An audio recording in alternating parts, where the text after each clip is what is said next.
और कोई और यज्ञ इसमें नहीं करेंगे।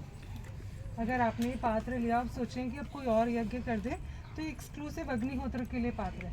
ठीक है, सबसे पहला तो पात्र हुआ पिरामिड आकार का पात्र। हम इजिप्ट में देखते हैं, इजिप्ट के जो पिरामिड हैं ऐसे उल्टे हैं, उसमें ममीज बन के उनकी वो लाशें कैसे सुरक्षित हैं, ये ऐसे ही ये उसका सीधा स्वरूप है। ये हमारी प्रकृति को इस तरह से सुरक्षित कर रही है, जैसे उसने अंदर वो सुरक्षित कराना, इसी का बस उल्टा स्वरूप है और ये हमारी प्रकृति का संरक्षण कर रही है। अब है क्या, अगर ये जो पात्र है ये सिर्फ ऐसे ही आपके घर में रखा रहे तो ये कॉस्मिक रेज अट्रैक्ट करता है। सूर्योदय से लेकर सूर्यास्त तक मैंने आज यहाँ अग्निहोत्र करूँगी और इसको ऐसे का ऐसा ही छोड़ दूँगी, तो और इसमें कुछ नहीं करूँगी अग्निहोत्र करने के बाद में, तो ये अपने आप ही चंद्र और सूर्य की जो किरणें होती हैं उसमें ये आकर्षित होती हैं और उसमें वो औषधि तत्व बन जाते हैं उसके।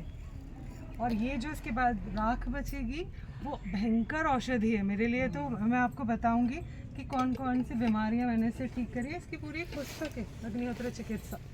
तो सबसे पहले हम समय पे भी नज़र रखते जाएंगे, ठीक है। और मैं देखो आहुति बना रही हूँ, इसमें हम जैसे बाकी इसमें सामग्री डालते हैं, हम सिर्फ साबुत अक्षत चावल लेंगे। जो 5 नियम है उसमें हमने लिया पहला पात्र, दूसरा साबुत चावल चुटकी भर, तीसरा 2 बूंद गाय का घी, ज़्यादा नहीं चाहिए हमको, मतलब एक गरीब से गरीब आदमी भी धर्माचरण कर सकता है। आप खुद गाय का दूध लाके घी बनाओ जी, फर्स्ट क्लास। 2 बूंद ही तो चाहिए, ज़्यादा और इतना कि ये एक चुटकी, ये इतना घी मेरे को 6 महीने 7 महीने 8 महीने तक मैं चला सकती हूँ।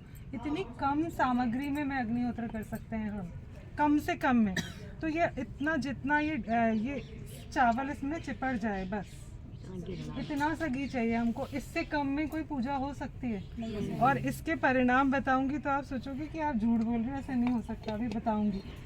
हमने क्या लिया, पात्र लिया, साबुत चावल लिया, गाय का घी लिया, कंडा लिया और समय 5।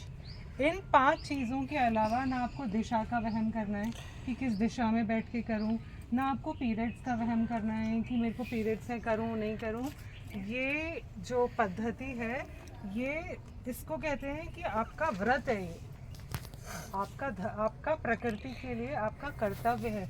और जब संघ में हैं, हम अपने कर्तव्यों पे ही बात करते हैं। जब हम हर चीज़ के लिए इतने जागरूक हैं तो हम हमारी प्रकृति जो हमको सब कुछ दे रही है उसके लिए जो हमारा धर्म बनता है वो ये है कि हम यज्ञ करके उसको पोषित करें। सबसे पहला कर्तव्य है ये। वेदों के अनुसार यज्ञ हमारा सबसे पहली ड्यूटी में आता है, इससे बड़ी कोई ड्यूटी नहीं है हमारी, ठीक है। अब हुआ क्या, अभी भी हमारे पास 3 मिनट है। किसका कुछ पूछ रहे थे आप? पूछ रहे थे अभी पता कैसे चले भी ये समय है? हाँ, इसका टाइम टेबल है। एक ऐप है, जैसे हम मोबाइल ऐप, वो ब्लिंकिट और ये जोमेटो, ये